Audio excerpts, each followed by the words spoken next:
Listen to the vibes. Welcome, everyone, to another episode of Listen to the Vibes. I'm very happy to welcome Mr. Victor Briere here, and he is an Ayurvedic, I hope I said that right, teacher, doctor, alternative medicine, we'll put it that way. So I'm going to let you explain a little bit more about what you do, and you have an organization you'd like to mention, so go ahead. All right, thanks, Kyle. So Ayurveda, some of you may have heard of it. If you're in Austin, Texas, you probably have. There's a nice little Ayurvedic community there. But basically, it's holistic medicine that's over 10,000 years old. It comes from what is now India, but we got to think 10,000 years ago. World's a very different place. So it's holistic. It deals with the mind and body and spirit. Healing is fundamental in all those places, and most of the ancient healing traditions of the world that are still alive today in our modern time emphasize a very holistic approach. And as many of the listeners might have experienced, allopathy is great for certain things. That's Western medicine, but it falls short with when we really want to take care of our health and thrive. So Ayurveda is it's not emergency medicine, although it is used for that as well, especially in India. But it's there to help you create a lifestyle that's going to allow you to flourish. Pretty much preventative type medicine. Well, it deals with active diseases as well. But yeah, I mean, the goal in Ayurveda is not to get sick as opposed to wait and then do something about it. I find it hilarious when I looked it up. Wikipedia calls it a pseudoscience. I call it common sense. Yeah. I don't know why it's called a pseudoscience. I mean, that's just wrong. It's a licensed medical system in India. There are Ayurvedic hospitals all throughout the world. It's really serious business. So yeah, hardly a pseudoscience. Actually, some of the founders of Ayurveda were some of the most advanced physicists of the time. A sage named Kanada, who actually discovered, not under a microscope or anything, but through their processes, discovered the atom, and all that stuff are all behind Ayurveda. So plus a host of incredibly intuitive women in the distant past.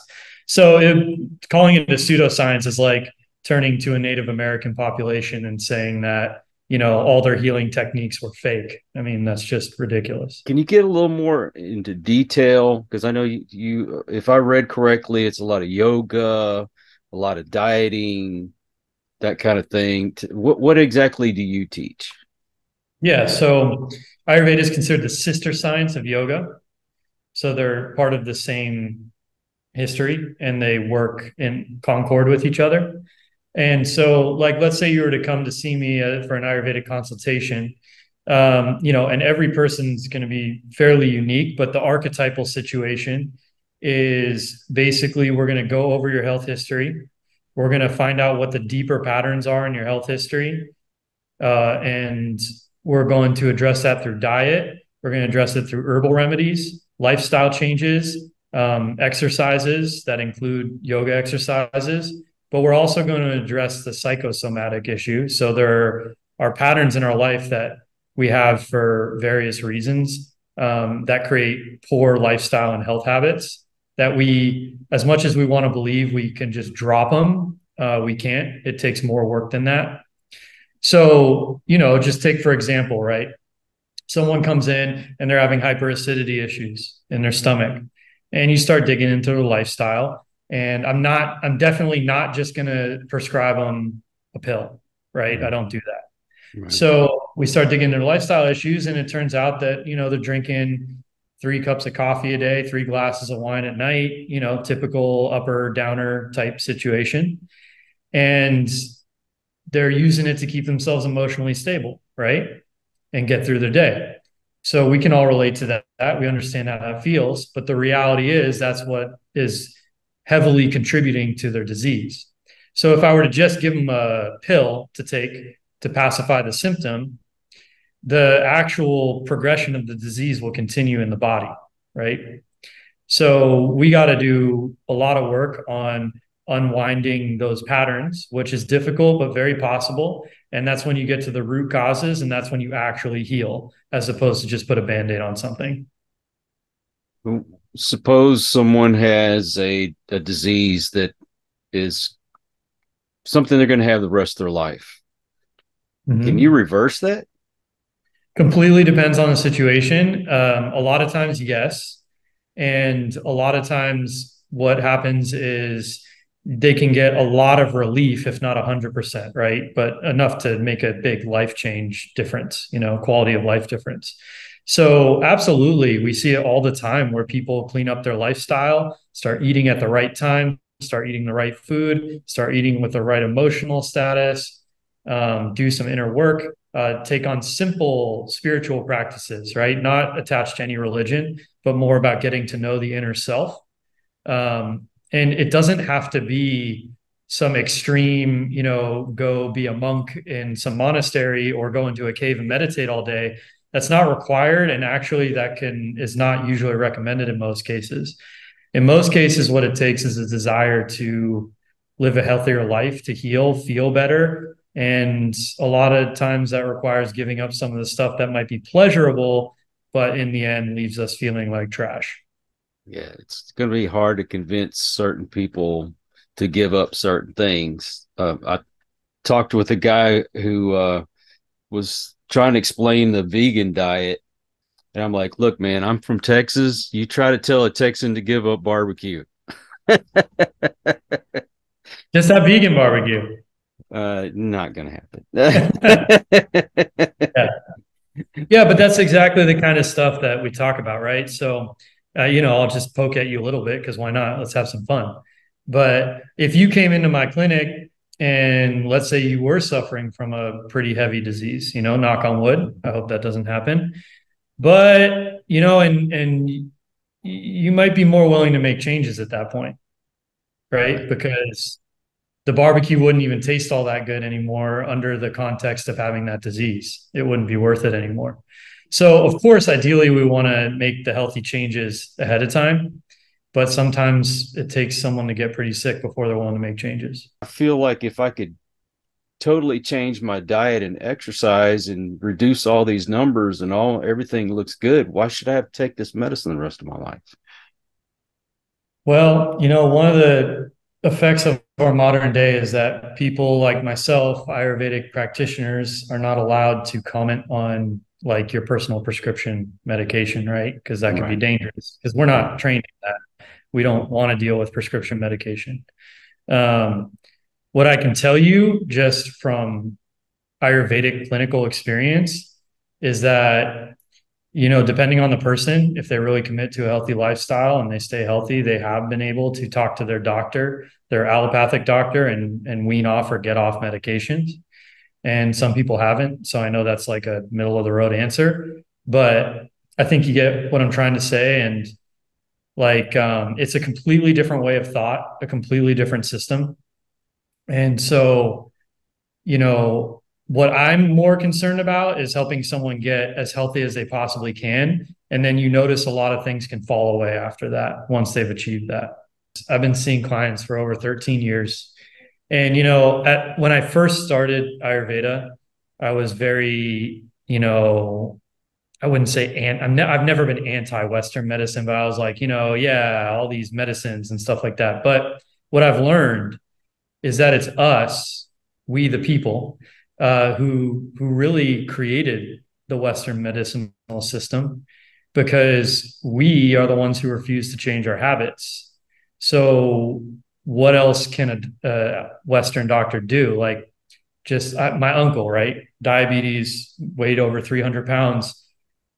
His doctor didn't give him nutritional advice and didn't know everything that an Ayurvedic practitioner or Chinese practitioner would know about food and lifestyle. But his doctor for 20 years told him he needed to start losing weight, right? But my uncle completely ignored him. So what's the doctor supposed to do? The holistic approach didn't work. So the only option my uncle then has left is to start taking pills, start doing surgeries, start, all that stuff. So over time, I've learned to kind of put the responsibility back on us as opposed to the doctor. Well, that's something that a lot of people avoid, is taking personal responsibility. Oh yeah, of course. Myself included. It's never fun. I mean, you got these Ayurvedic people thousands of years ago basically saying the same thing now, which is like, don't do whatever you can not to get sick in the first place. Now, of course, we're all going to get sick at some point. You can't control it all, right? Right. Okay, like let me ask you this. You're actually the one interviewing me. I shouldn't be interviewing you, but let me ask you, if you could go back and tell the younger you now to stop eating all that fried chicken, would you? Oh, definitely. So that's all it is. If we could just pretend like some older, wiser version of us is looking back and saying, come on, man, not to do this. Right. And if we could just listen to that, we would save ourselves so much anguish and so much money too. Seriously. Right. Right. Because it's expensive to be sick. It's expensive. Tell me and about then it. that's on stress, and then that helps our kids and blah, blah, blah. And so it's simple, but it's hard. It's so hard, but it's so simple. That you're able to help people through the Zoom and things like that. Yeah, of course. I mean, it's not, I always prefer in person, but I'm here in Italy and yes, Zoom, absolutely. We get the diet straight, we get the lifestyle straight, answer all the questions. You can get mailed all the herbs you need as, the quote unquote pill to help along with the process. It's not a cure-all by any means. And you could do tons just on that. Just in a 45-minute conversation, you can be equipped with most of the tools you need to become much, much, much, much, much healthier. Do you have a website? Of course. The website is www.iiayurveda.com. So that's International Institute of Ayurveda.com. And you can email me personally. It's easy to get a hold of me. Do you guys do social media? Not a big social media person. I try not to spend too much time on social media.